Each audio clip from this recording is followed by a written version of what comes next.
Good morning, good afternoon, good evening, depending on where you are in the world and the time of day you're watching this. I want to be the first to tell you, if no one's told you today, that you're loved, you're beautiful, you're strong, and there's nothing in the world you cannot do if you put your mind to it. It's funny, when I had the visions of starting this channel, even though I get my name Lifted Locks, I had no idea it would turn into a dreadlock channel is what it's more turning into, and that's fine. I love it. I love dreadlocks. I love talking about dreadlocks. I love answering people's questions about dreadlocks. So it's funny the direction it's going, but I love it. So here we're talking about, guess what? Dreadlocks. And I've gotten 3 questions about relatively the same topic, and 2 people in my personal life have come to me asking the same thing. So I was like, let me just make a video to answer everyone's question. And I just want to give you some things to think about before you start dreadlocks.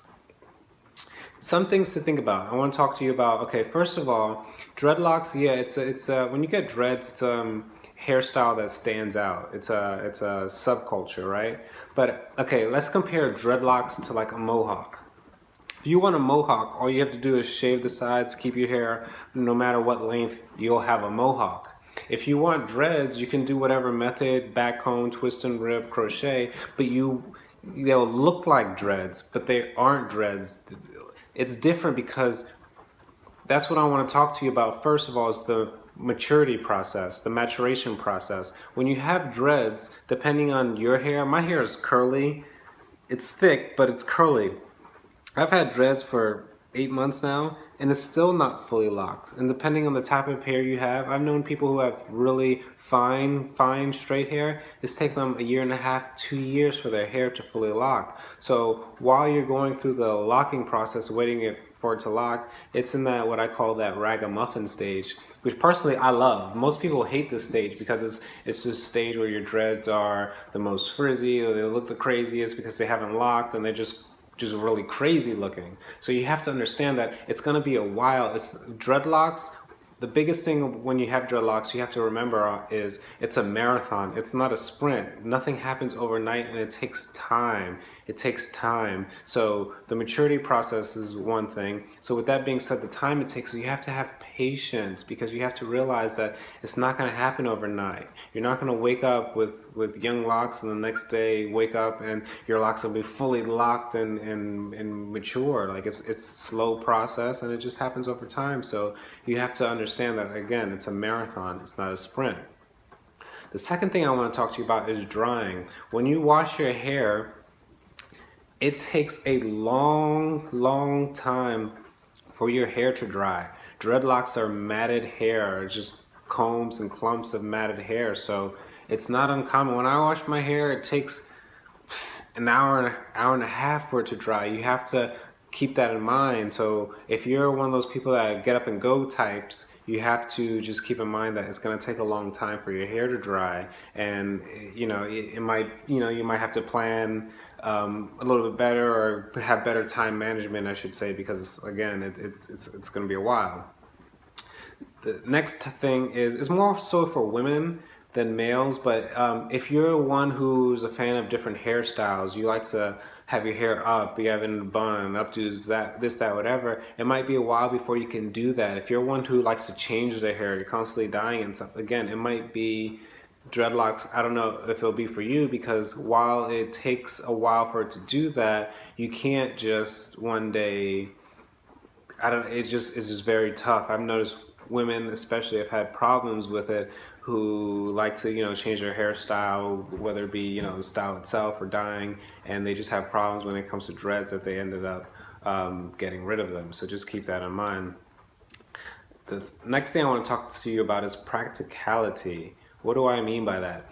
I live in Florida, so it is very hot every day, every single day. There is no winter. It is hot. When you turn on the TV and you watch the news and they say the weather, it says hot. It's going to be hot. It's in increments. Hot, hotter, and hot. Like it's just hot all the time. So you have to understand, okay, my dreads aren't very long. They're short, but they're dense, and they create a lot of heat. When I have my hair down, I feel the heat that it just traps. So you have to keep that in mind, that if you're one of those again, practicality. Is it practical for me to have dreadlocks in Florida? No. It would be the most practical haircut for me to have living in Florida would be bald or very low cut, because the heat is a killer and it's so hot. So again, you have to keep that in mind. When you have dreadlocks, it's going to create a lot of heat.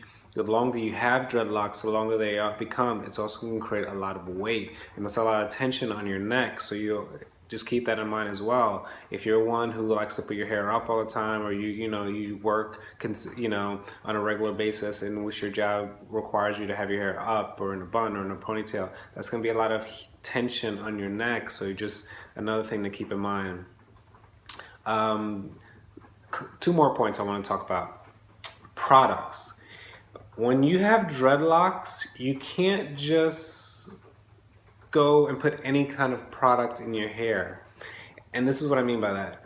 When you have normal hair, and by normal I just mean just unlocked hair, you can get away with more experimenting on trying this product, trying that product, because it's easier to come out.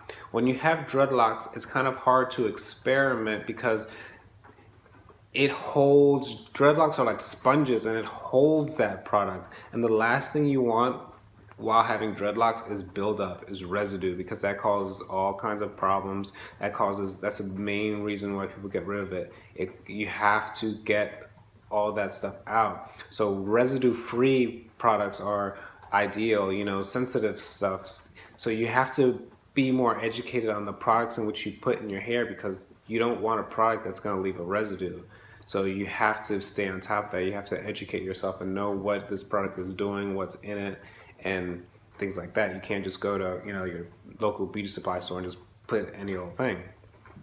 And then the last thing is, again, it's more so, I want to say females, but again, it's males come across as no gender specific thing, and it's more and more, I'm noticing this more and more, it's called lock envy.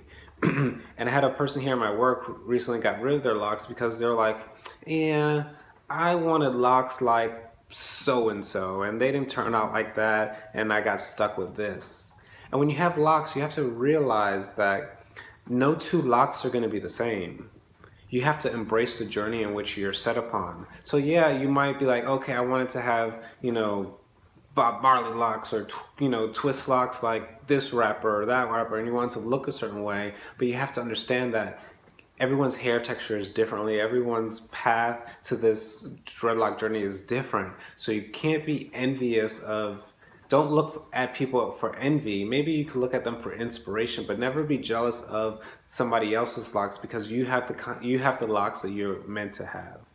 So these are just a few points that I just wanted to point out, and just things, food for the mind for you to consider before you have dreadlocks. And just thinking about all these things, I think it'll better help you and prepare you, so when you do embark on this journey, you're not overwhelmed and just taken just in awe and just in a state of shock. I want to thank you for finding me. Thank you for having the time in your day to watch my videos. They're greatly appreciated. I love your questions, comments, concerns. Please put them down in the comment section. I love answering them. Without you guys, I don't exist, because I'm only as strong as my weakest link. If there's anything else you want to know, maybe something I could go in depth more about you don't understand, please feel free.